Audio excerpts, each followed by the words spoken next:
paychecks, affordable gas and groceries, and restoring dignity to hard work, this is the bill for you. Thank you.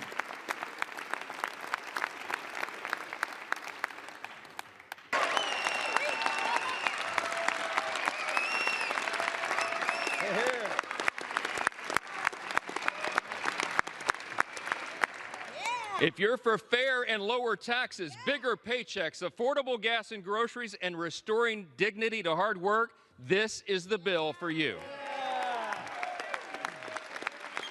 Thank you.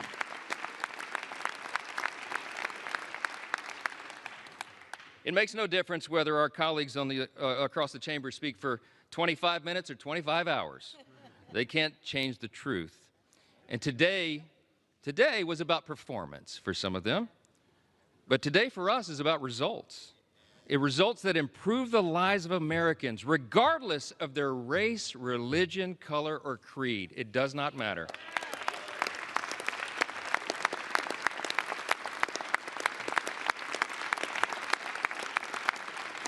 I tell you what, Ronald Reagan used to remind us you can always trust the American people, and we do trust the American people, and they can discern the difference. What they saw on display here today is that Democrats deliver performances and Republicans deliver results.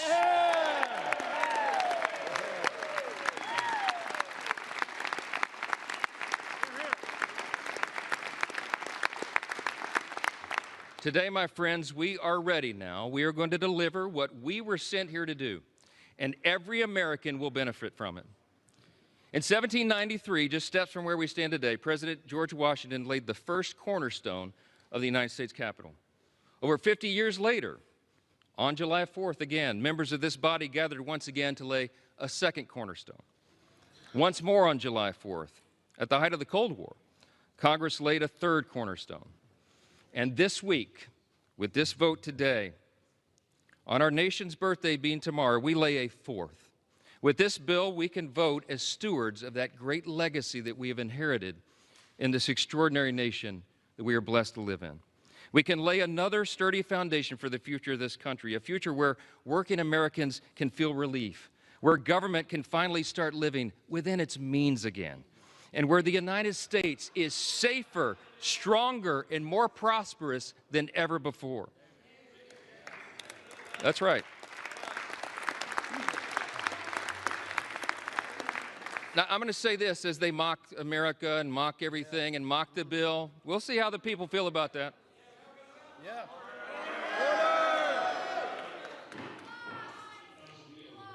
So listen, seriously, as friends and colleagues, really, across the aisle, what we celebrate tomorrow is the nation's birthday. Let's put the politics aside for a minute, and let's reflect on our blessings. No kidding, really.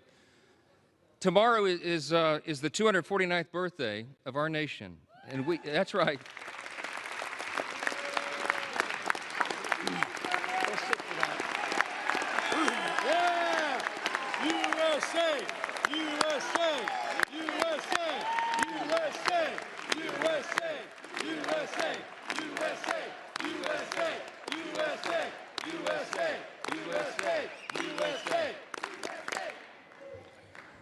I mean this sincerely. I thank my colleagues for standing. We all should be united in that. We are. We have squabbles, we have partisan debates and all of this, but at the end of the day, we're all Americans, man. And we gotta believe that. We gotta know it. We gotta recognize that we live in the greatest nation in the history of the world. It's not even close.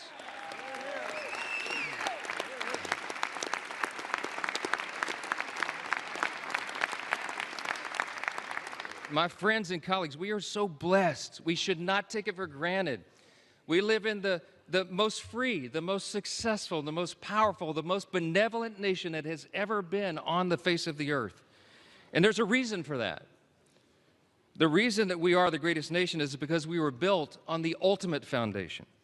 And the bold declaration that my friend Hakeem Jeffries articulated earlier is true. We unite under that. The bold declaration that we do hold these truths to be self-evident.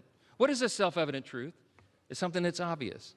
We hold these truths to be self-evident that all men are created equal. It does not say born equal, it says created equal. And that it is our Creator, yes. It is our Creator that gives us our rights. See, the powerful thing about that is we're the first nation in the history of the world that acknowledged that our rights do not derive from government. They come from God himself.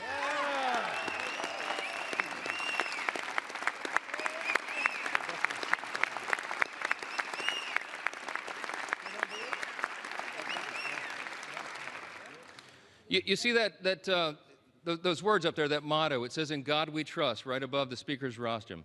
You know, a previous Congress put that there in the early 60s in the height of the Cold War.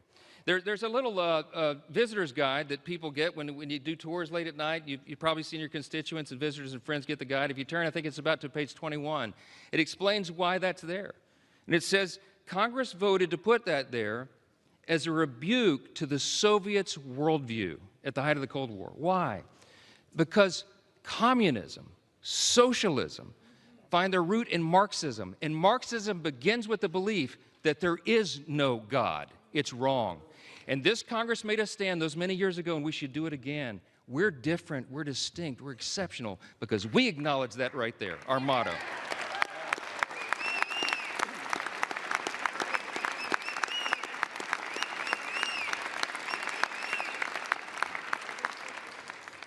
It doesn't say, "In government we trust."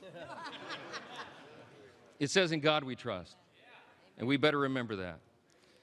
He has blessed us with his grand experiment in self-governance now for almost 2.5 centuries. And by God's grace, we are working hard and we are delivering on our promise to make America great again.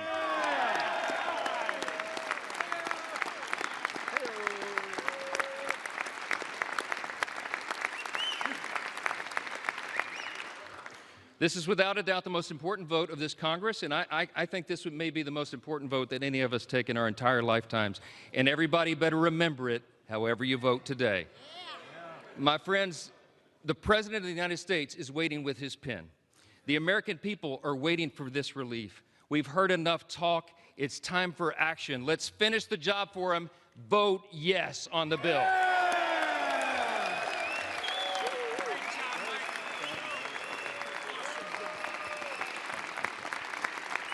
With that, I yield back.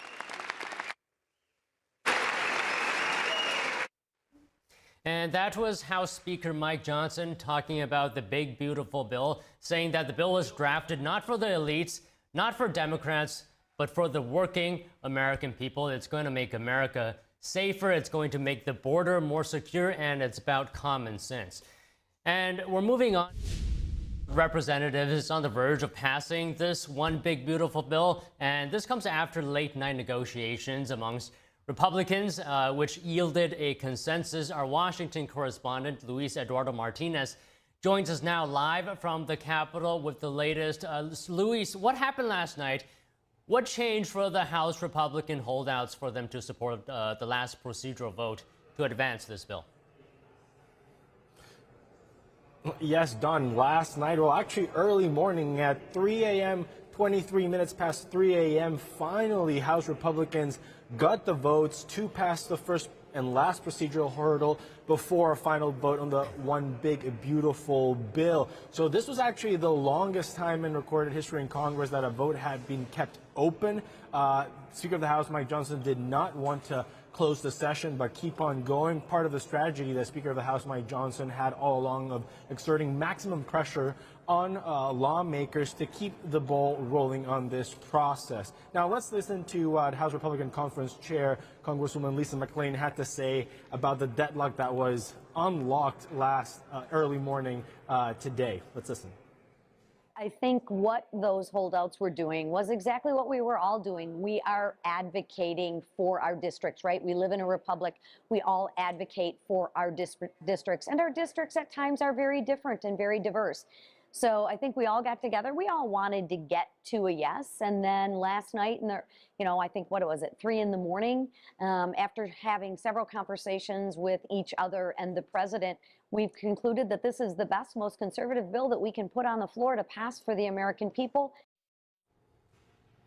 So, Don, even Speaker of the House Mike Johnson confessed to having drank an unhealthy amount of energy drinks to keep awake overnight to get this procedural vote over. We know that there were some last-minute negotiations in between the leadership team of the House Republican Conference and their members, but also with the president, who was up at night as well, tweeting throughout the night to move the process forward. And as we just heard from Speaker of the House Mike Johnson, voting is about to begin on the One Big Beautiful bill, and it's expected to pass and head to the president's desk tomorrow, Don.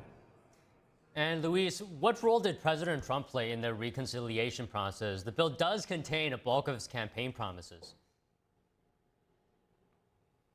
That is very true. So the One Big Beautiful bill contains no tax on tips, no tax on overtime. It contains funding for the border wall. It contains the extension of the 2017 Trump-era tax to be extended, all of which, and of course, $1.2 trillion in spending cuts of the federal budget. Those are all things that President Trump promised during his campaign. Now, throughout the 14-month-long process, because this began before November 5th of last year, President Trump allowed for the House Republican Conference under the leadership of Speaker Mike Johnson to play out the process and, of course, every now and then exert public pressure on lawmakers who were opposing certain parts of the bill. Let's listen to what Speaker of the House Mike Johnson had to say about the president's involvement. The president's very engaged. He was, very helpful in the process. He helped answer questions and articulate his vision and what this bill will mean for the country and his agenda. And I'm really appreciative of his leadership. Now, Don, we also know that one of the key things that unlocked how those holdouts overnight to support the bill and move it forward was a compromise with President Trump, where he is now going to, or at least promised the House Republican Conference, that he will implement the work requirements on Medicaid benefits. So the work requirements are people who are able-bodied, 19 years old to 64, who are not disabled. They have to at least prove that they're either working 20 hours a week, volunteering 20 hours a week, or receiving at least 20 hours a week of schooling. Now, in the original text, the work requirements were going to be implemented starting in 2029, but one of the compromises that President Trump made with House Republicans was that starting 2026, those work requirements will kick in. And of course, also, we don't know the details because all these things happen behind closed doors, but it is suspected that President Trump will also fill in the gaps in reining in some of those green energy credits from the Inflation Reduction Act through executive action. So the president allowed for Congress to play out its process, but also played a key role in unlocking those holdouts to join in for final passage of the bill, which we're expecting to see in the next hour or so. Luis, how have Democrats responded? What's the state of play right now with the bill?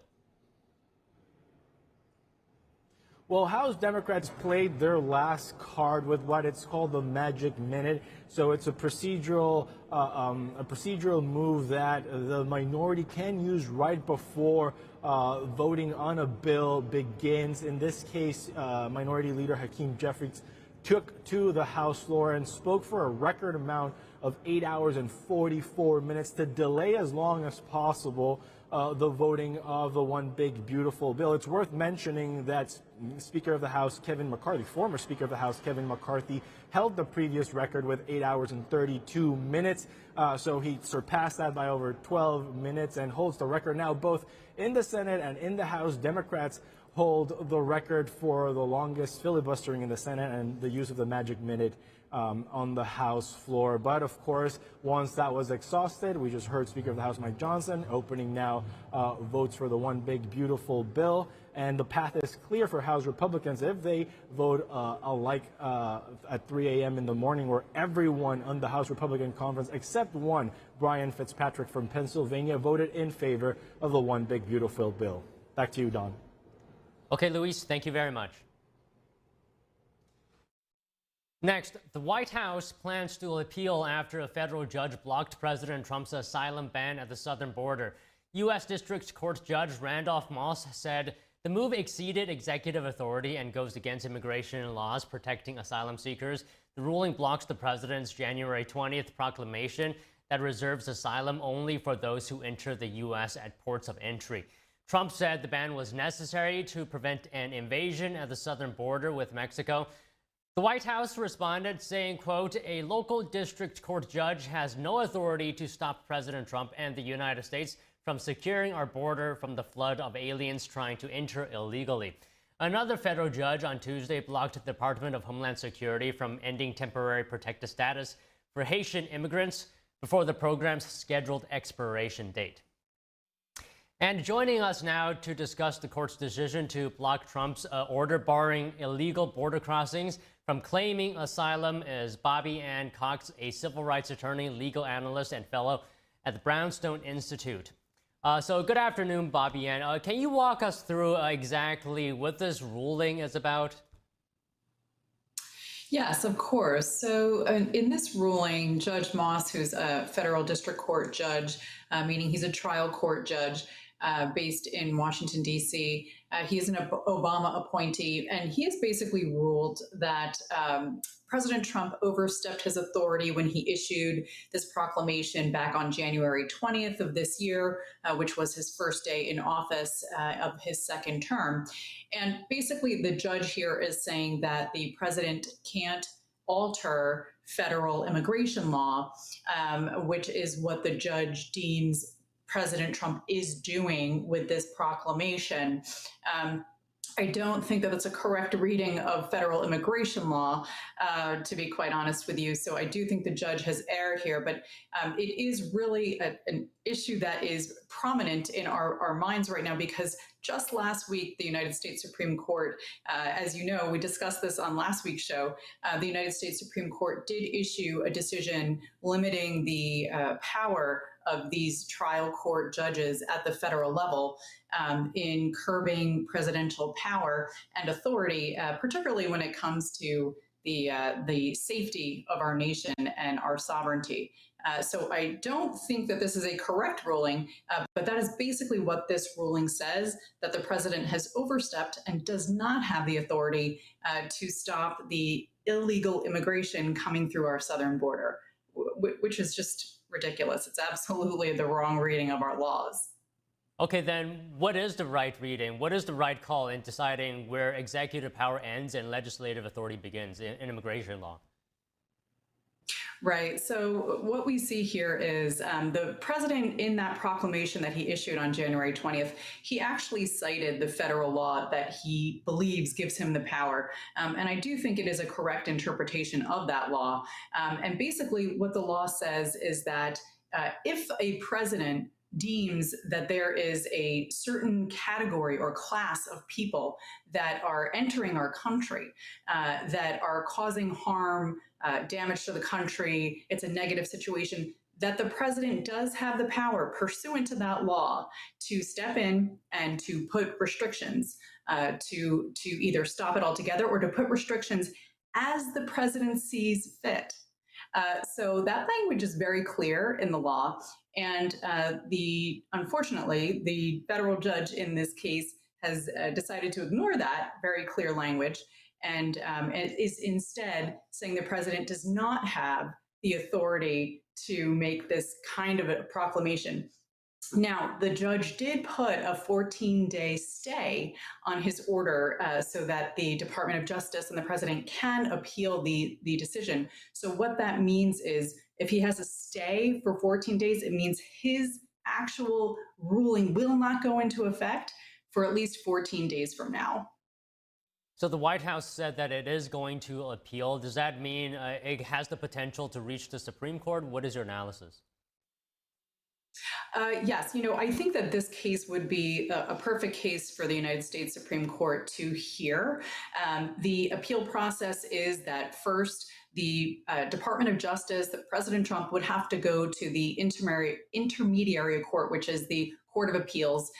And then from there, if whichever party doesn't like the decision, then they could appeal to the United States Supreme Court. So I do hope that this is something that will get in front of the Supreme Court, because in my mind, this language is very clear in federal law, and it is the judge who's overreaching here, not the president. And Bobby Ann, you mentioned this earlier, and I want to go a bit deeper into it. President Trump's senior advisor, Stephen Miller, accused of the judge trying to circumvent the Supreme Court's recent ruling, right, on nationwide injunctions. Can you elaborate on that a bit more? What is your view? Yes, so I do agree with that analysis by the president's advisor, Stephen Miller. What he is saying is, in essence, this judge has gone beyond his authority. And he's saying that the president absolutely has the power to control who's coming into our country. As I said, the federal immigration law that the president relies upon in his proclamation and in the lawsuit when the ACLU first brought this lawsuit in February against this proclamation, the Department of Justice has been arguing this exact language of the federal law. And so I do think that the interpretation that Stephen Miller has presented is correct. This judge is overstepping. He's trying to sidestep what the United States Supreme Court just ruled last week. And the judge, in essence, is saying, well, we now have a protected class of people that are allowed to come into our country. And in essence, as per Stephen Miller, the judge is saying that anybody on the planet basically can come to the United States and be granted asylum. That's not the way our laws work. That's not the way our Constitution works. People don't have a right to come into our country. How it works is we are a sovereign nation. We have laws that Congress has passed that the president is charged, as per the Constitution, to uphold. We also have a Constitution that says that we have to be protected, that the federal government, one of their jobs is to protect the states. So allowing anyone and everyone to come into our country unvetted and not through the proper channels is absolutely not only is it not a right, but it is absolutely ridiculous to say that anybody anywhere on the planet has the right to come into our country and that the president can't stop them. It's just absurd. It is the wrong reading of the law. And quite frankly, I'm shocked that the federal judge came to such a decision, because there's nothing in that law that even slightly supports his conclusion in this case. So as Stephen Miller is surprised by this judge's ruling, I'm surprised as well. It's just the wrong ruling here. All right, that's a very compelling point you're making. I'm also wondering, and just one last thing, is there any precedent that we can look to in immigration cases like this, where national security concerns and statutory and constitutional limits are involved? Yeah, there are many cases. There was a 2018 case, so that was during President Trump's first term, where, Trump was trying to do the same type of thing during his first administration that he's trying to do here, where he's trying to secure the border and stop this free-for-all, anybody can come in no matter what. And there was a lawsuit brought at that time. And the court ruled that, look, the president has authority here. You can't, if we want to look at what's been happening over the past 4 years under the Biden administration, the federal judge in this case, Judge Moss, said that in essence, the president doesn't have the authority to rewrite federal law and just can't change our immigration laws at whim. That is true. But let's look and see what happened for the past 4 years under Biden. Biden completely rewrote our federal immigration laws by refusing to enforce them. And he, in essence, said anyone and everyone can come in, and opened the border and didn't allow the border patrols and our law enforcement in general to do their job of protecting Americans and protecting our sovereignty. So, it's a double-edged sword here. You can't use this argument to defend on the one hand, and then to use it as, a sword on the other hand. The rule is you cannot make federal government, the Congress makes the laws. The president enforces those laws. It's true the president can't change those laws, but in this instance, President Trump isn't changing the law. He's enforcing the law, and then he's working within the guidelines of the law, which singles out a presidential power in the law itself. Aside from that, we also have the Constitution, which says that the federal government must protect the states. It's one of the jobs of the federal government, is to protect the states from invasion. And President Trump declared an invasion at the southern border. That cannot be an overstep or an overreach when we have seen hundreds of thousands of people cross that border illegally under the Biden administration on a monthly basis. That was per month, those numbers. So in the June that we just had, that just ended last week, President Trump's numbers for the border were about 25,000. So they saw approximately 25,000 attempted border crossings in June. That number is down 82% from this time last year when Biden was the president of this country. 82% decrease. So, you know, we have to really call a spade a spade. We do have federal immigration laws and they need to be followed. That means you cannot just open a border and say anybody and everybody can come. You have to follow the rules. And unfortunately, if they don't like it, they need to change the law. And we have to follow the law and the Constitution as written. Okay, Bobby Ann, it's always great to hear your insight. Thank you again. Thank you so much. Coming up, the Supreme Court has accepted 4 cases so far for its next term. 2 of them involve transgender athletes in women's sports. We have that story and more after the break.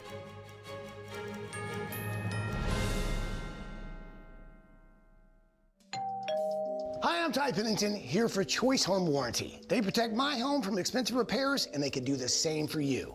No matter if it's your refrigerator, plumbing, or more than 20 other home systems and appliances, Choice Home Warranty has saved millions of homeowners a whole lot of money.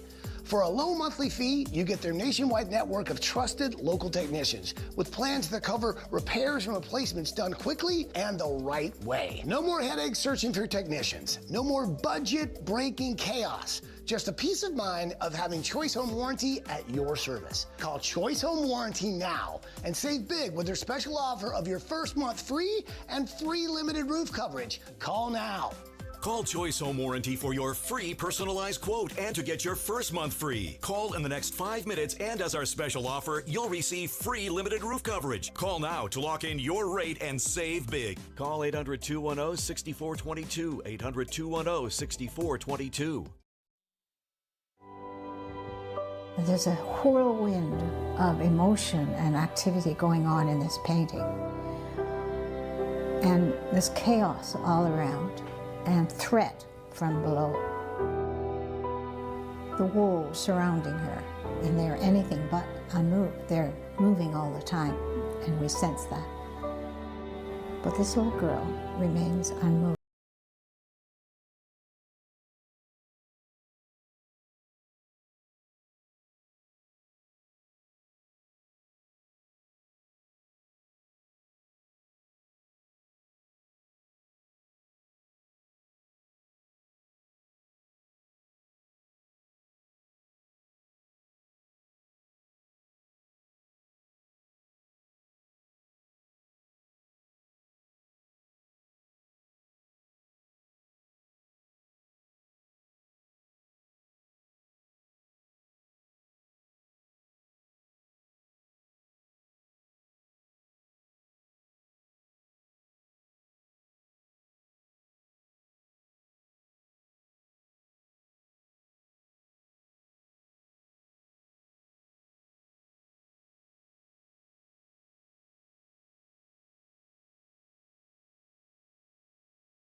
Big things are happening at Mathis Homes. Save all summer long with price drop alerts all over the store. Their suppliers have cut prices and they're passing those savings on to you. Get new lower prices with top name recliners as low as $199 and huge markdowns on hundreds of sofas in all the latest styles. Now's your chance to save big for every room in your house. There's something for everyone. Plus, get 12-month no-interest financing and free delivery. Check out these price drop alerts and save at your furniture superstore, Mathis Home.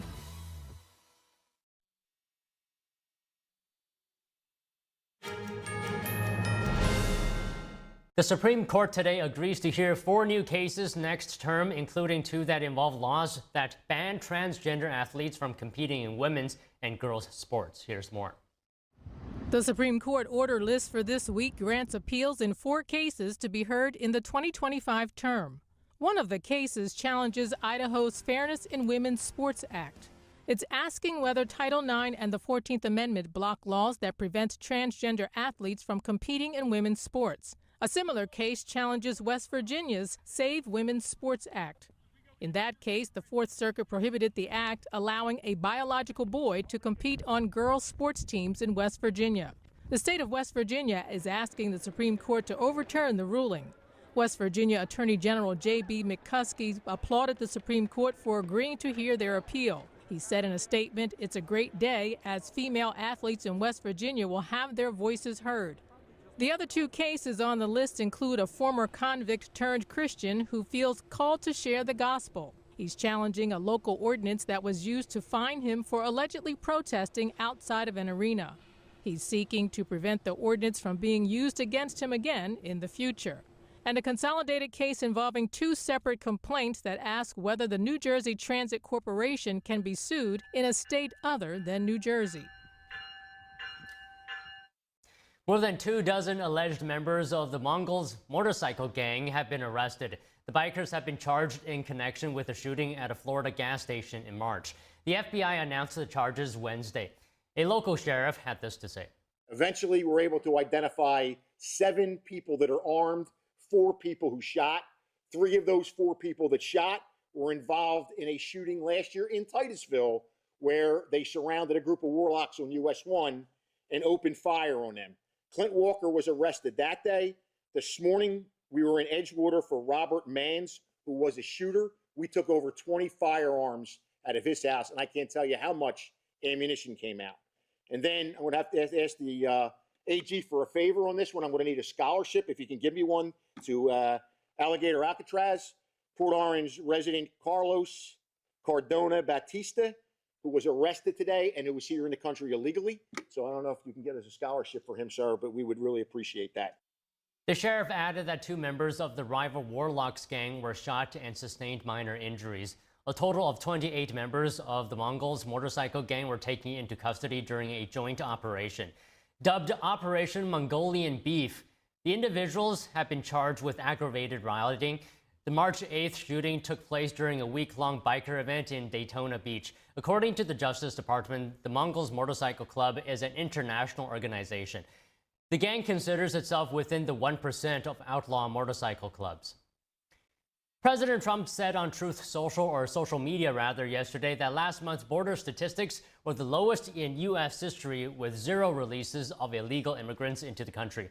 Homeland Security Secretary Kristi Noem also said in a post on X yesterday that Trump has delivered the most secure border in American history. NTD's David Lam has more. Immigration encounters are at the lowest in American history, according to Homeland Security Secretary Kristi Noem. On Wednesday, Noem said Customs and Border Protection had around 25,000 nationwide encounters in June. That's 12% lower than the previous record set in February this year. In a post on X, Noem said, "The world is hearing our message. The border is closed to lawbreakers. Under President Trump, our Border Patrol agents are empowered to do their job once again, secure our border, and protect the American people."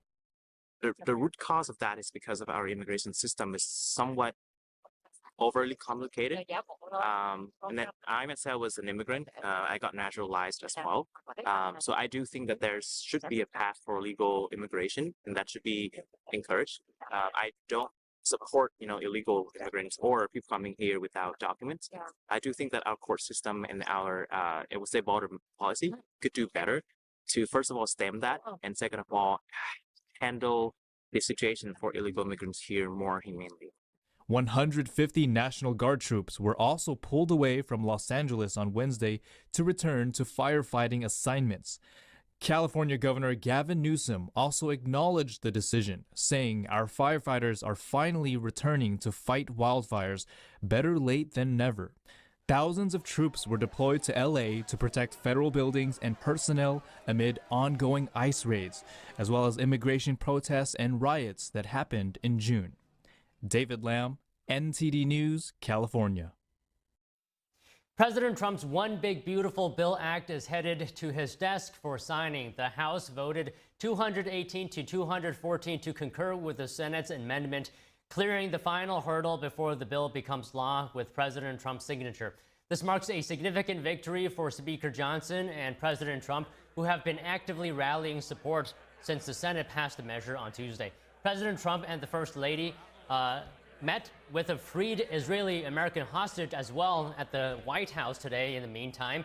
Let's now go to NTD's Daniel Monahan with report on the Oval Office event, plus updates on Israel and Iran.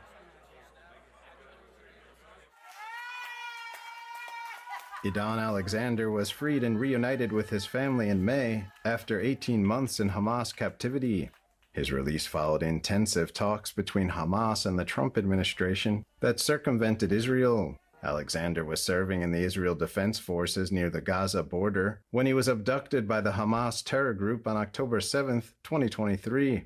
During his captivity, Alexander endured brutal torture, was often confined to a cage, and spent long periods shackled at both hands and feet inside the terror group's underground tunnel system. He finally made his way home to Tenafly, New Jersey on June 19th. He was the last living American hostage in Gaza when he was released. Thursday's meeting comes ahead of a planned visit on Monday to the White House by Israeli Prime Minister Benjamin Netanyahu. Trump is pushing the Israeli government and Hamas to negotiate a ceasefire and hostage agreement and end the war in Gaza. Israeli Foreign Minister Gideon Sa'ar said on Wednesday that his country was serious about reaching a deal with Hamas. Hamas still holds 50 of our hostages in crew captivity. The war can end tomorrow if it releases them and lays down its arms. President Trump said on Tuesday that Israel had accepted the conditions needed to finalize a 60-day ceasefire with Hamas. Trump said the pledge followed a long and productive meeting of his representatives with Israeli officials. Hamas said Wednesday it was studying new ceasefire offers it received from mediators Egypt and Qatar, but stressed it aimed to reach an agreement that would ensure an end to the war and an Israeli pullout from Gaza. Over to Iran, the Pentagon on Wednesday said it believes the American and Israeli strikes against Iran's nuclear facilities have delayed Tehran's nuclear program by as much as 2 years. Department of Defense spokesperson Sean Parnell said the U.S. Operation Midnight Hammer likely destroyed key underground enrichment facilities of Iran's Fordo complex. Parnell says all the intelligence they've seen suggests the facilities were completely obliterated. Daniel Monahan, NTD News. The Pentagon says Iran's nuclear program has been set back up to 2 years. Joining us now to discuss this is retired U.S. Army Major General and former Congressman William Enyart. Good morning to you, or rather good afternoon to you. Could you talk to us about what is your perspective on this? How significant is a 2-year setback? Well, it's hard to say at this point whether the 2 years is accurate or a shorter period or a longer period. These intelligence estimates are just that. They're estimates, and they're based on incomplete facts. So frankly, we don't know, and we don't know whether or not some of this enriched uranium was moved from the site. We do know that there was extensive damage done to the Iranian nuclear weapon sites, as well as to killing several of their nuclear scientists. So clearly it has been set back, but it remains to be determined for how long a period of time that actually will be delayed. And General, what do we need to see in order for us to be sure how the damage is on those facilities? Well, frankly, the only way that you can really tell that is to have boots on the ground. We discovered during the Iraq War that the battle damage assessments were far more optimistic than had actually happened. And certainly one air raid does not a victory make. There has been damage, we can tell that. But the only way that you can truly assess the nature and extent of the damage is to have physical inspections of those locations. Since Iran has withdrawn from the International Atomic Energy Agency agreement to have inspectors on the ground, it's unlikely that we're going to have any kind of assessment that gets to the bottom of the matter anytime soon. And what are the factors, would you be able to say for sure, that could determine how quickly Iran can resume uranium enrichment activity if it chooses to do so? Well, that's going to depend on the nature and the extent of the damage, as well as whether or not Iran removed any of that already enriched uranium from the nuclear sites, and the extent of damage to the Iranian physical plants. So it'll be difficult to tell, as I indicated, without physical inspections, so that it can be determined exactly what the resources that Iran still possesses. And there are other narratives on this as well. For example, IAEA Director General Grossi said Iran could be enriching uranium again in a matter of months. Any thoughts you have on that? Well, I think the truth of the matter probably lies somewhere between the IAEA's director's remarks and the Pentagon's remarks. It was interesting that the DIA, Defense Intelligence Agency estimate came out very shortly after, was leaked, in fact, very shortly after the raid, indicating that they believe the weapons program had only been set back a matter of months. I suspect that was leaked in order to prevent the Trump administration from getting out a far more glowing estimate of the damage. In all likelihood, the truth of the matter lies somewhere in between the few months estimate and the couple of years estimate. But I really doubt that it goes anywhere beyond 2 years setback for the Iranians. Also, General, what do you make of Iran's decision to suspend cooperation with the IAEA following the strike? Well, I think that they are doing that in order to prevent a more accurate assessment of where their program is. And in all likelihood, they want to have secrecy to continue building their their nuclear program. If there are no inspectors on the ground, they certainly have a much better opportunity to keep all of those developments clandestine. Okay, and the FBI as well is warning of Iran-linked cyber attacks following those airstrikes on Iranian nuclear sites. What is the threat level of Iranian cyber attacks on the U.S. in your view? Well, I think that clearly there is a significant threat level, not only from Iran, but from certainly other actors, whether it be Russia or North Korea or the PRC. All of those have an interest in damaging our computer infrastructure and our cyber capabilities. So there is clearly a problem there, and it's been an ongoing problem. This is nothing new. We've had to face this, whether it be American hospitals protecting their records or American utilities protecting the water plants and the utility systems. So this is going to be an ongoing problem that we're going to be facing for decades. And General, I don't want to take up too much of your time. I'll just get your thoughts on one more thing. How do Iranian cyber strategies compared to those used by other actors like China, for example? You also mentioned a couple of others. Do they prioritize different goals? Well, I think they all prioritize the ability to get inside American cyber capabilities and damage those capabilities as much as possible. And certainly they will also get inside to peek and sneak, as we say, to see what they may be able to discover and how they can burrow into the systems to create havoc should they desire to do so. Okay, General Enyart, thank you very much for your time today. Appreciate it. My pleasure. And now House GOP representatives are holding a press conference after Trump's mega bill passes. Let's take a look at that. No, nobody here doubted us. But we are unified.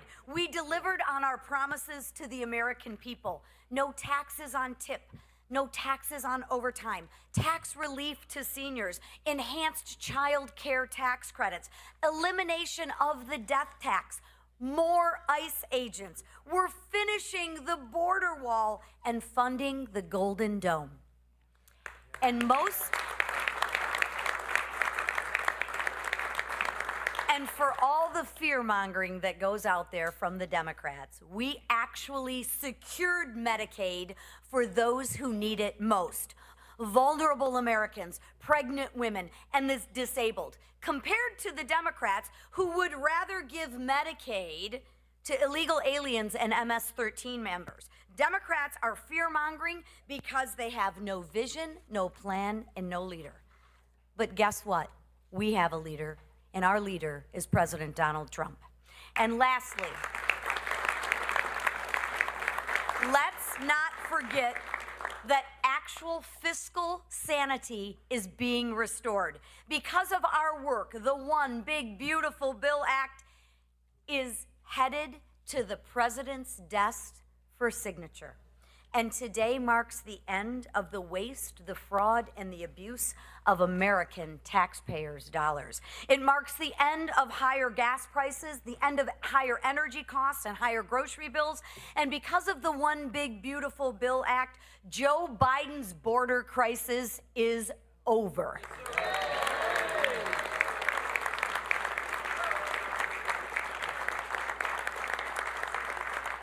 Listen, I applaud my colleagues who worked tirelessly. I don't think the Speaker and the Whip and the Leader have slept in days. But they've worked tirelessly to ensure that we actually delivered on our promises. And I thank President Trump for his leadership in getting this bill across the finish line. Without his leadership, none of this would have been possible. His vision, none of this would have been possible. But today, we passed actual transformational legislation, legislation that will impact every family. Tomorrow, we celebrate our nation's independence, and we set out to spread the message of this historic achievement. But today, ladies and gentlemen, we are going to celebrate. President Trump and the American people's agenda has been delivered. And the man who probably had one of the most difficult jobs was Mr. Emmer, who actually had to whip and count all the votes and get everybody into line. So without further ado, our whip, Tom Emmer.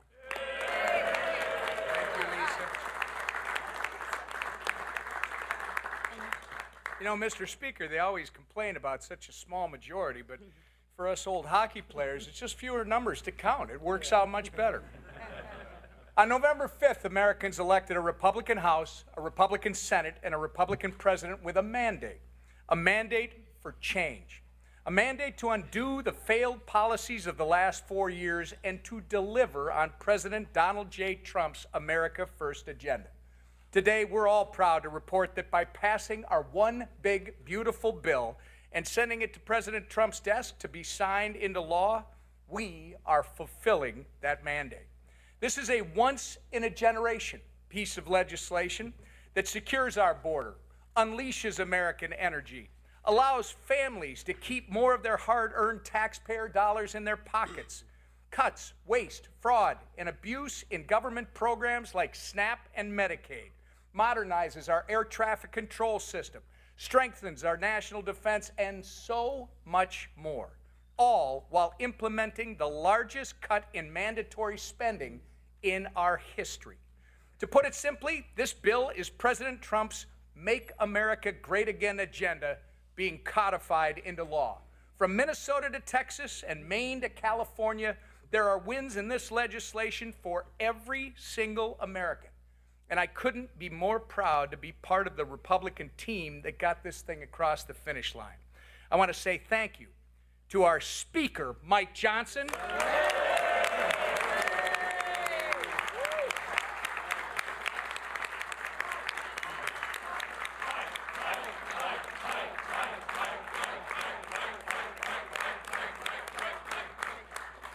We should also thank our leader, Steve Scalise.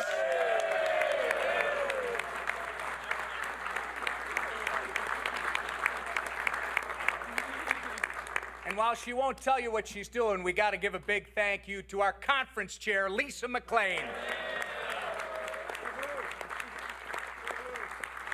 I want to thank the chairman of all our committees that worked on the reconciliation instructions for doing all the hard work behind the scenes of putting this bill together.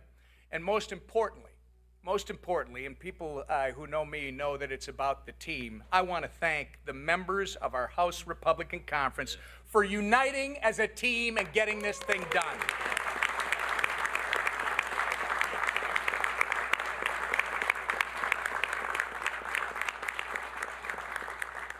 As we've said a million times before, do not underestimate the Republican majority in the House, the mighty majority in the House.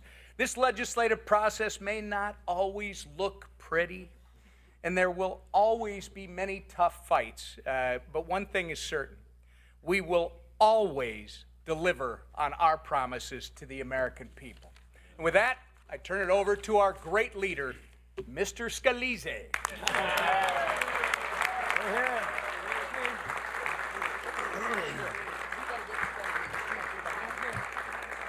Well, thank you, Whip, and what a beautiful day here in America. It is the golden age of America again. America's coming back. And I tell you, a lot of people wrote this bill off for dead. Nobody said it would be easy. But you know what? We didn't come here to do easy things. We came here to do big things. We came here to make history. We came here to deliver on the promises we made to the American people, to fight for them and to take power out of Washington and give it back to those families who have been struggling for way too long.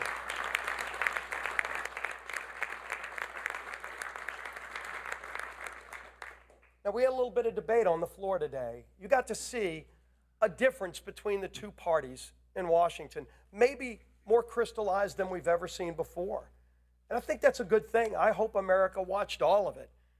Watched Democrats falling asleep behind their leader as he went on and on trying to scare the American people with lies, with scare tactics, with depressing stories about things that will never happen unless Democrats keep running this country. But the American people said, we will not live in fear. We are not a country of fear. We're a country of hope. We're a country of optimism. We're a country that believes our brightest days are ahead, and they elected Republicans to deliver on those brighter days.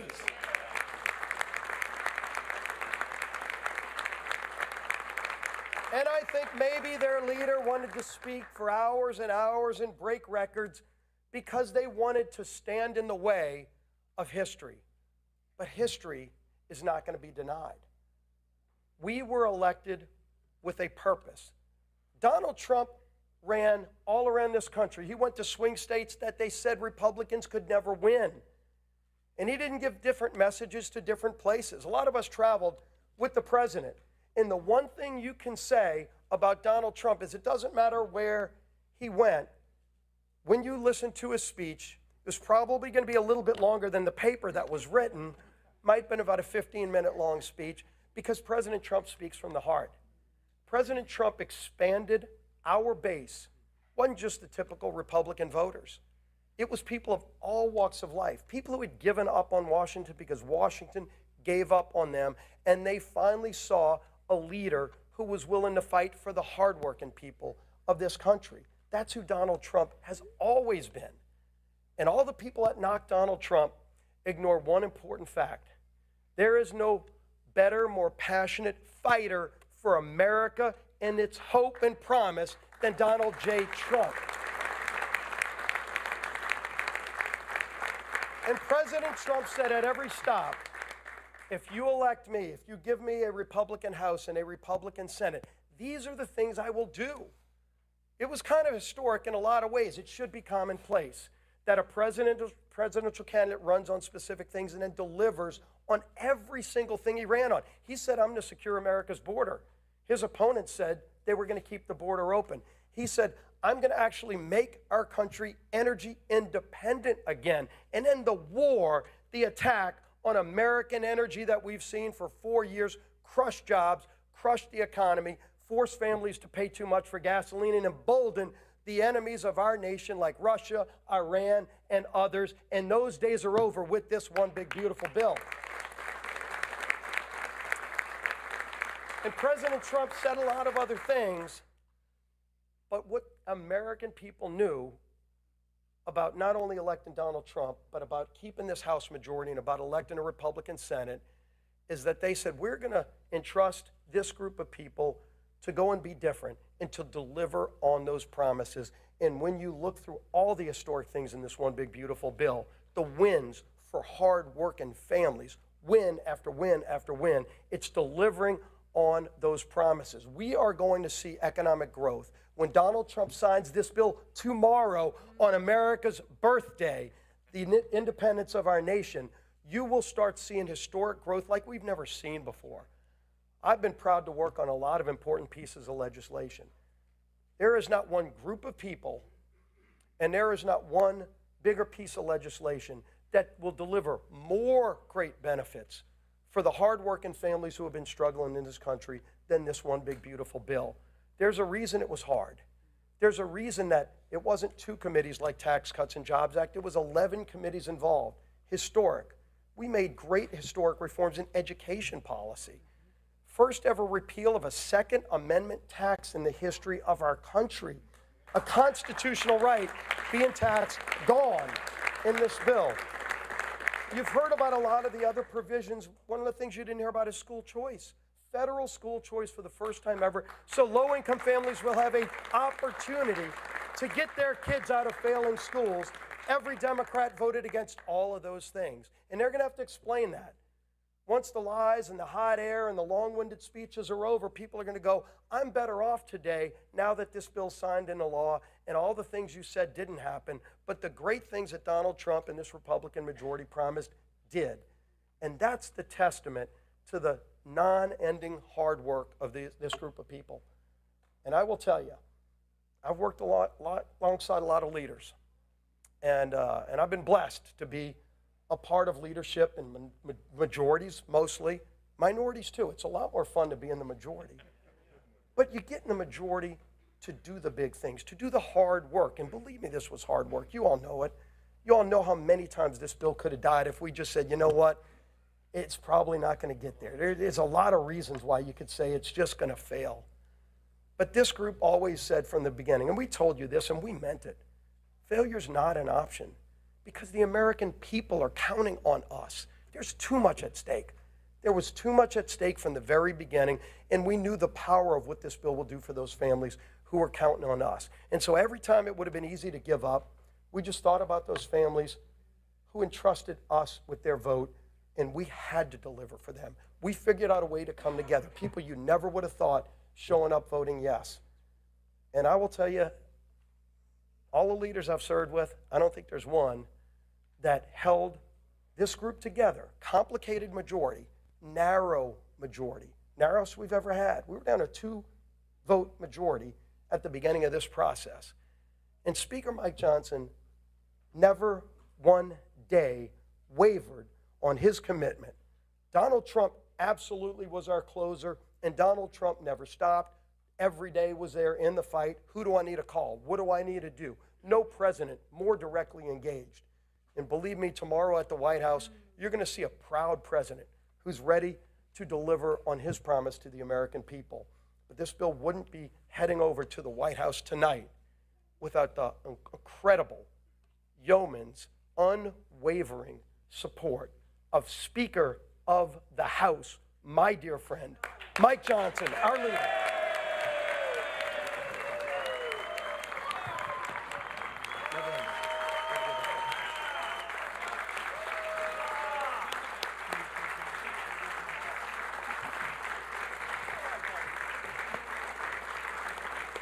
Thank you.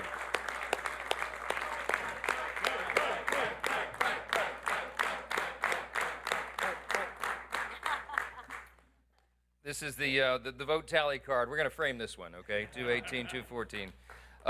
Listen, I'm not going to give you a long speech. A lot has been said today, and these people are exhausted. A couple of us quite literally haven't slept in 2 days, so I'm a danger to myself and others right now. I'm not going to speak off the cuff. I'll just say this. I mean, many of you have asked me this question in the hall over the last couple of days. But when it looked like that we might actually deliver this thing, particularly this morning, how did you know? I mean, what kept you going? Why did you think this was possible? You guys made an audacious plan. You brought the most comprehensive, complicated piece of legislation, probably, arguably in the top 2 or 3 in the history of the Congress, with the smallest margin in U.S. history, which we had for a big chunk of the first 100 days. And you put this audacious timeline. You said you were going to pass it out of the House by Memorial Day. I mean, some of you openly laughed at me when I said that back in early February. And then we said we would get it done by July 4th. We beat Memorial Day by 4 days, and we got this one done a day early. I just want to point out, okay?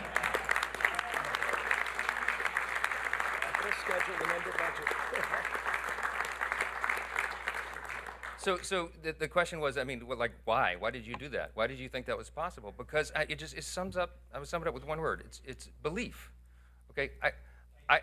We had a vision for what we wanted to do as a group. We believed in the election cycle last fall that we were going to be given this great blessing of unified government, that we would have the White House and the Senate and the House aligned, in alignment, unified government. And we did not want to waste that opportunity because we understand the history that comes along with it, the opportunity that we can do for the country, and we believe that we would have that chance. And then I believe in the people that are standing here behind me. I believe in this group, every single one of them individually. Some of them are more fun to deal with than others, you know. I mean that with the greatest level of respect. I love every single one of my colleagues. You know, even the ones I got to spend the more time with, right? Because everybody's here, their motive is right, their heart is right. They're trying to do right for their constituents. They're trying to serve the greatest nation in the history of the world that we're going to celebrate tomorrow. We don't take that lightly. I know their hearts, and I know what their skill sets are, and I know what they bring to the table, and I get up every day excited because I know that each of them are going to bring that to the table, and they're going to serve their constituents. You could not have a greater group of public servants than the people standing in this room right here. They will give their all for this country, and man, that's what the framers intended when they put this thing together 249 years ago. This is what it was about. So I believed in this vision. I believed in the group. I believe in America. I believe we have the greatest nation.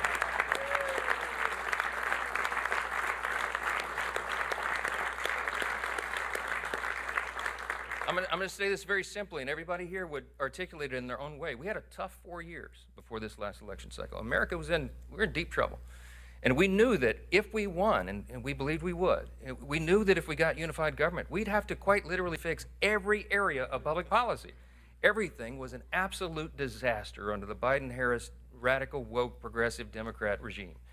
And we took the best effort that we could in one big, beautiful bill to fix as much of it as we could. And I am so grateful to God that we got that done as we did. Because of the dedication, yeah.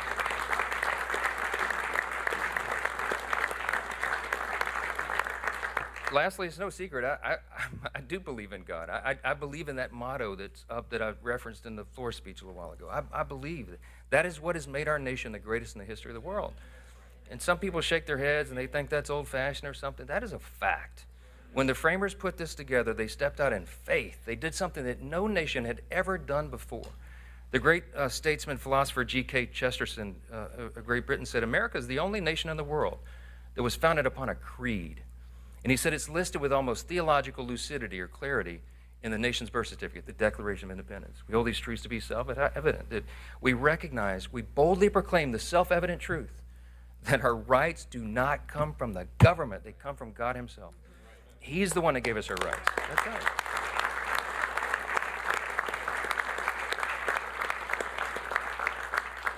Abraham Lincoln said in the Gettysburg Address, we are dedicated to this proposition, one nation, under God, a government of the people, by the people, for the people, shall not perish from the earth. This is an experiment. It's only 249 years, y'all. That's not a long span of time in human history. It's just a blip on the whole scale of human history. It is up to us to save it. It's up to the duly elected representatives of the people to come here and represent, and it's up to every single one of us, of the people, by the people, for the people, all of us. So you got to be engaged, and we got to pass this along to the next generation. Reagan reminded us, freedom's not inherited in the bloodstream. It's got to be protected. It's got to be fought for. It's got to be taught to the next generation, so that they will have the same liberty, opportunity, and security that we have all known and too often take it for granted. So I just want to say, we're going to get to the main event here. We're about to sign this bill and get it over to the White House, okay?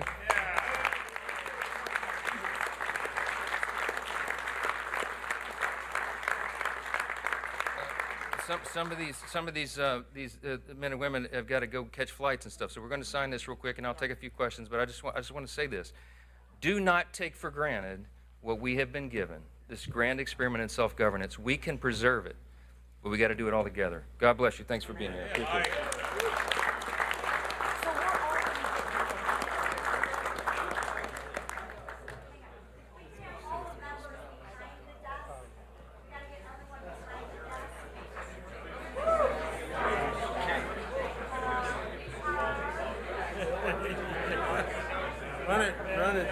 Run it. I want to be the runner. That's the coolest.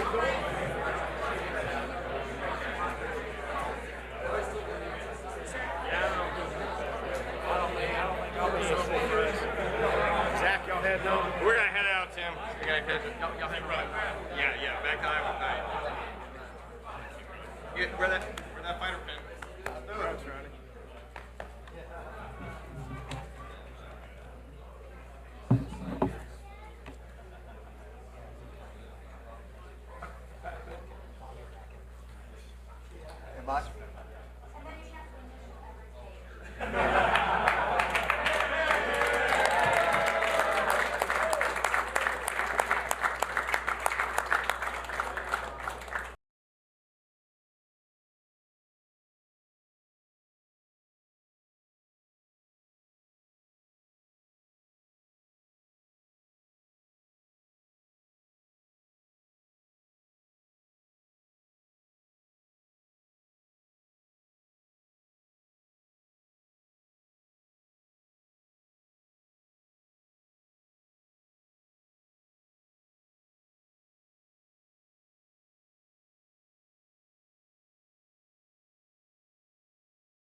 This is win after win after win for the American people.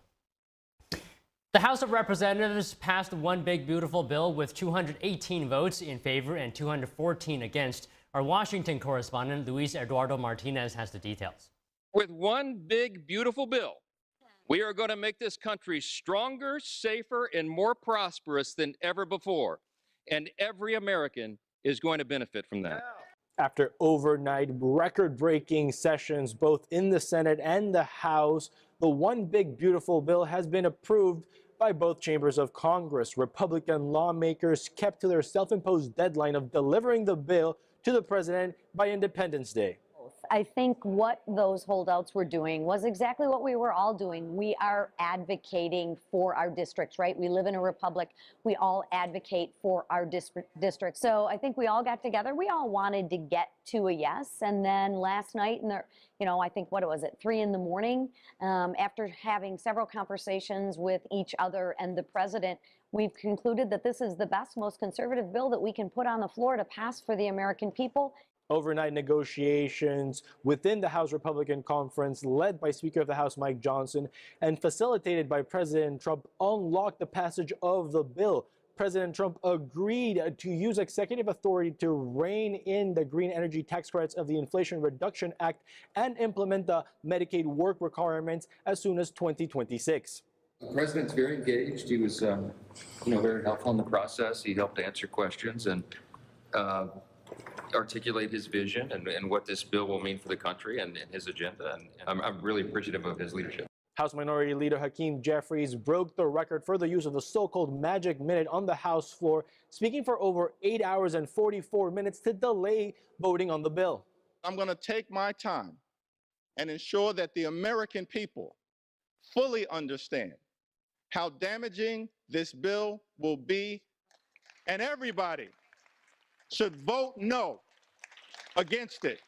It's important to note that Congressman Thomas Massie and Congressman Brian Fitzpatrick were the only 2 House Republicans to vote against passage of the bill. The bill is expected to be signed by President Trump on July 4th, right after the B-2 bombers fly over the National Mall. Reporting from Washington, D.C., Luis Eduardo Martinez, NTD News. And joining us now to discuss is Tim Doster, Executive Director of Unleash Prosperity Now. Tim, thank you very much for joining us. So give us your first reactions. The bill just passed. Well, I think that there were a lot of members saying, why are we rushing this? Why are we Why are we doing this? Why do we have this self-imposed 4th of July deadline? And I think the answer is it's not business as usual in Washington, D.C. I think President Trump, Speaker Johnson, and Leader Thune are absolutely serious about changing Washington, D.C. And this shows it, because now we got to go to work and we got to go fix the things that weren't in this bill. It's a great bill, $4 trillion of relief for the taxpayers. It's huge, but we got more work to do. And now we've got a lot more time to do that because they went to work and got it done. Okay, what does this bill mean for the American people, for the economy? Lawmakers saying that it's going to provide growth, and on the other side, not so much. What do you think? Yeah, I think that's absolutely going to cause growth, because remember what this does. It makes permanent the Tax Cuts and Jobs Act, which sparked incredible plus 3% growth that we saw during the first Trump administration, low inflation during the first Trump administration, a regulatory burden that would help us grow as well. These are the kind of things that it does. It solidifies that, giving businesses the ability to plan long-term now that this is permanent. It's no longer, I have to get this in right now because who knows what's going to happen in 10 years. This is permanent now. This is what is a part of the American fabric. And I'll also say this, it's not just the tax rates. It's also the expensing, the permanent expensing. Now businesses can buy machinery, they can buy equipment, they can buy all sorts of big expensive purchases now without having to, with full deduction. That's a big deal for companies. And I think that that's a huge spark that's going to cause a lot of growth. It's going to cause jobs. And it's going to cause so many jobs. I think we're going to need to figure out the employment situation, because we're going to need a lot more employees to fill the jobs that's going to come from the growth. Okay, can we talk a bit about the debt that is part of this bill? That's including the raising of the debt ceiling, as well as the CBO estimating trillions added to the national debt. How are you looking at that? Well, I look at it in the way of, if you accept the premise, then yeah, you have to accept that there is going to be trillions of dollars of deficit added. The problem with that, though, is that the CBO's score is fundamentally wrong. What they did was they assumed that over the next 10 years, there's only going to be 1.8% in growth. Well, the problem with that is over the last 50 years, we've averaged 2.8% in growth. So you're leaving out $1 trillion or $2 trillion right there from their score. So it's flawed to begin with. It's called static scoring. They're not scoring the growth and the inevitability that you're going to see businesses investing. You're going to see companies moving to America or back to America and hiring more people, building factories, automating, doing those things that help businesses make money. And therefore, if businesses make money, they pay more taxes, and that revenue comes back to the federal government. So I just fundamentally disagree with the CBO score. I think it's flawed from the very, very start, saying that 1.8% growth is what we're going to see over the next 10 years. No way. And Tim, as well, it was kind of entertaining to watch in some form or other House Minority Leader Hakeem Jeffries taking the floor for over 8 hours, breaking a record, mind you. What do you think of that? What is his strategy? Yeah, well, look, I mean, Leader McCarthy did that, I think he did an 8.5-hour floor speech in a similar bill. I can't remember which one it was, but Jeffries was doing the same thing. He had that power to do that, to make his stand. The one thing that stood out to me, and I listened to a bunch of it, the one thing that stood out to me was that he invoked his Christian faith as a reason to not support this bill. And I just fundamentally disagreed with that premise. I mean, you saw Speaker Johnson and a lot of the Republicans in caucus gathering on the floor of the House last night, praying together over the bill. I would argue praying to the same God that Hakeem Jeffries prays to. And I think that that is a fundamental flaw that we have to put aside in the dialogue that we're seeing here. We're arguing politics. We're arguing policy here. We're not arguing faith and religion. And I want to caution Americans who witness that to take a look inside and realize that this is not about faith. This is not about whether or not you're going to see God in the eyes and be judged by this bill. This is about policy. This is about representing the American people and what they put you in office to do.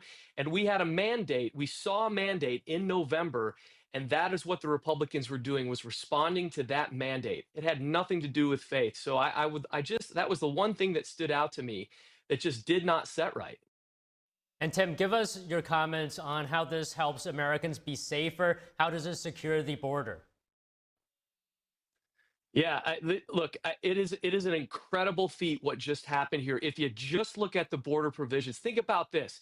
Do you remember back in Trump's first term when we had to claw and fight and cajole and do everything possible to get $5 billion to put toward the border?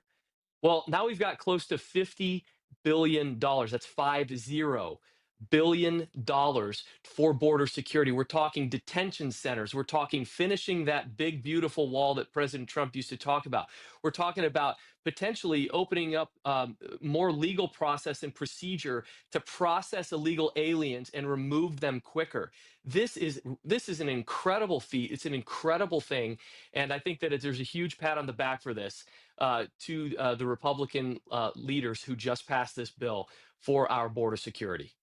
And Tim, just to wrap up, Steve Scalise was talking earlier saying this is President Trump's Make America Great Again codified into this bill. Do you agree with that? Well, absolutely I do, because Make America Great Again means America continues to be the leader of the free world, continues to promote the freedom and prosperity that we have been so blessed to have, at least throughout my entire lifetime, through my parents' lifetime.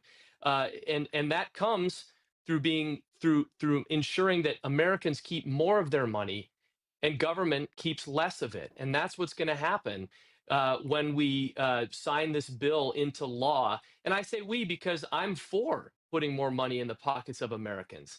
I say we because I am a part of the rising number of people who were sick and tired of the Biden economy, where inflation was high, government was spending more, regulating businesses out of business. Well, now Make America Great Again means those businesses don't have to worry.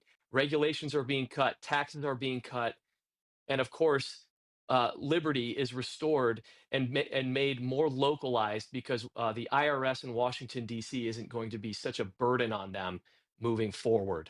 So it's a big day and it's a big win. Okay, Tim, great to hear your insight today. Thank you so much. Happy 4th of July. Happy Independence Day. And now House Speaker Mike Johnson is talking to media. We're going to tune into that. Here, the question was, how did we get the holdouts to yes? Here's the, so my leadership style is I try to be a servant leader. And as I mentioned earlier, I know what every member of this body, every member of this conference brings to the table. And the leader's job is to bring out everybody's best and get them to their highest and best use. And that takes some time. So what happened procedurally, not to get too deep in the weeds, but we got the Senate modifications to the House bill. Now, we're really proud because the big, beautiful bill, 85 to 90% of it is the original House product that we ourselves drafted over the course of more than a year. But when we went to the Senate, of course, as the other chamber is apt to do, they made some changes. They sent it over to us. We didn't have it for a lot of time. And so some members wanted to go really deep in the weeds on the changes, and they wanted to fully understand what those amendments were and how they would interact with the rest of the bill and how the administration would administer the new laws. And so there was a process there for a couple of days where we allowed that time for them to explore all that, to talk with leaders in the administration. President Trump was so generous with his time, answering questions himself.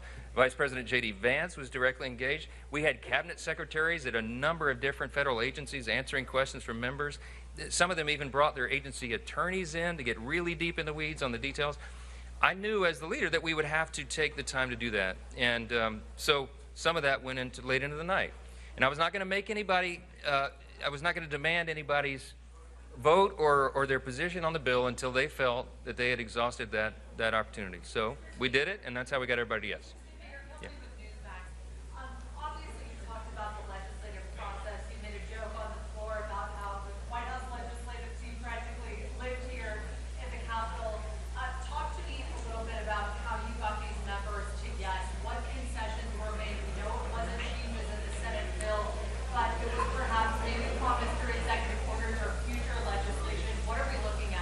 No, I mean, look, as I said, a lot of these members wanted to talk with the administration about how the new law would be administered by the Trump administration and the team, and I think they answered those questions. I don't think they exacted a lot of specific commitments or concessions or anything like that. It was just more an understanding how that would interact. As you know, this president has been a bold leader. By last count, he's issued over maybe close to 160 executive orders so far.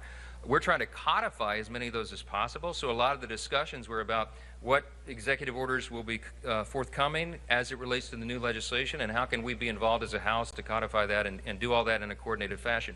The beauty of unified government is this is exactly how it can work and how it's supposed to work, is that you have an interaction between the executive and the legislative branches, because that's what's best for the people, and that coordination is going to yield great results for the folks. So that was part of the discussion yesterday. Last question. Speaker, thank you. To follow up on that, some of the holdout members have told us that they understand the president will consider more tariffs on solar and wind as part of the deal, and also if there were assurances about a big issue for your conference, undocumented immigrants and them. Can you help us understand what that might look like, how we would limit those benefits? I literally don't know anything about that. I mean, I wasn't privy to the conversation. So I would tell you there's lots of rumor and conjecture and innuendo that floats around, especially when you got so many people wandering around the building and deliberating over their vote. So I don't know how much stock I'd put into much of that. But all right, last question. Yes, ma'am.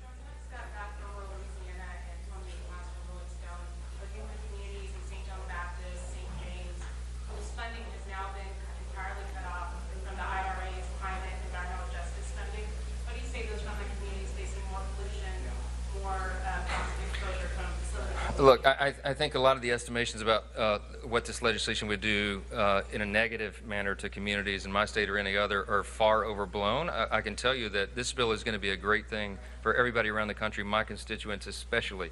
What's good for Louisiana is good for America. We've got great tax policy here. I think they're going to feel this pretty quickly. Wages will rise. I think household income will go up. I think the job participation rate will increase dramatically. I think unemployment will be low. We're going to duplicate what we did in the first Trump administration. Remember, at the first 2 years, y'all have heard me say 1,000 times, it's objectively true. We had one of the greatest economies in the history of the world, and we're going to do that again, except this time much more comprehensively. We did tax cuts and regulatory reform, and that brought about a resurgence of the U.S. economy. That's what's going to happen here. It's about to happen on steroids, and we can't wait for that to happen. This is jet fuel for the economy, and all boats are going to rise. Thank you all for being here. We got to get a little rest. God bless. That was Mike Johnson speaking on the passage of the bill, talking about all the hard work that went into passing actually the bill, including overnight discussions, and saying that this bill is going to be jet fuel for the U.S. economy. And next, President Trump travels to Iowa today. The president is kicking off celebrations marking America's 250th anniversary next year. He will also highlight recent trade and legislative actions to Heartland voters who helped propel his return to the White House. Trump will deliver a campaign-style speech at the Iowa State Fairgrounds in Des Moines.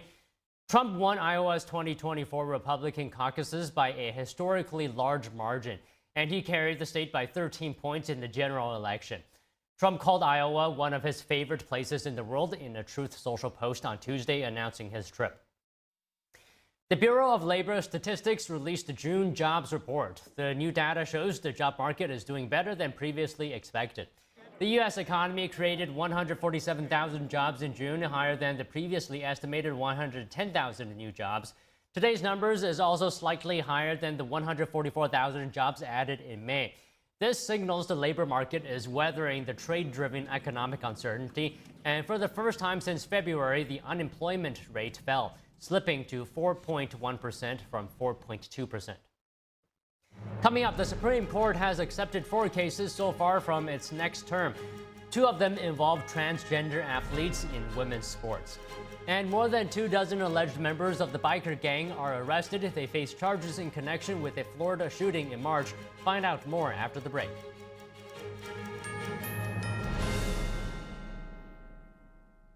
What if you could whiten your teeth by simply brushing your teeth? Now you can with Smile Actives, the teeth whitening breakthrough that safely gets your teeth white and keeps them white every day just by brushing your teeth.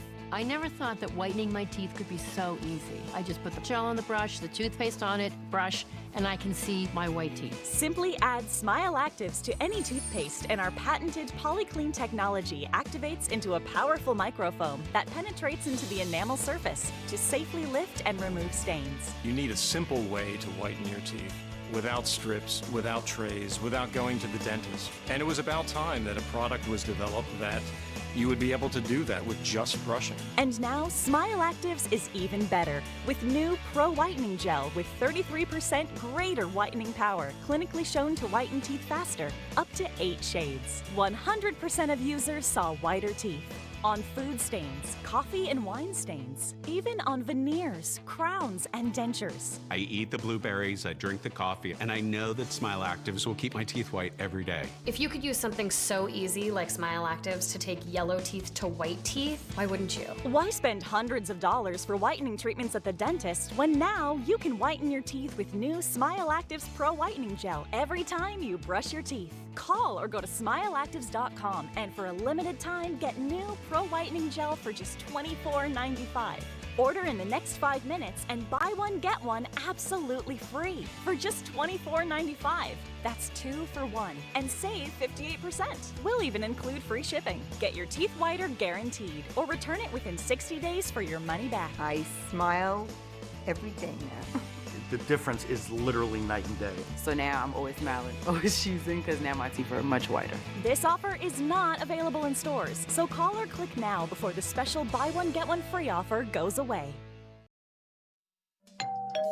Hi, I'm Ty Pennington, here for Choice Home Warranty. They protect my home from expensive repairs, and they can do the same for you. No matter if it's your refrigerator, plumbing, or more than 20 other home systems and appliances, Choice Home Warranty has saved millions of homeowners a whole lot of money. For a low monthly fee, you get their nationwide network of trusted local technicians with plans that cover repairs and replacements done quickly and the right way. No more headaches searching for technicians. No more budget-breaking chaos. Just a peace of mind of having Choice Home Warranty at your service. Call Choice Home Warranty now and save big with their special offer of your first month free and free limited roof coverage. Call now. Call Choice Home Warranty for your free personalized quote and to get your first month free. Call in the next 5 minutes, and as our special offer, you'll receive free limited roof coverage. Call now to lock in your rate and save big. Call 800-210-6422. 800-210-6422.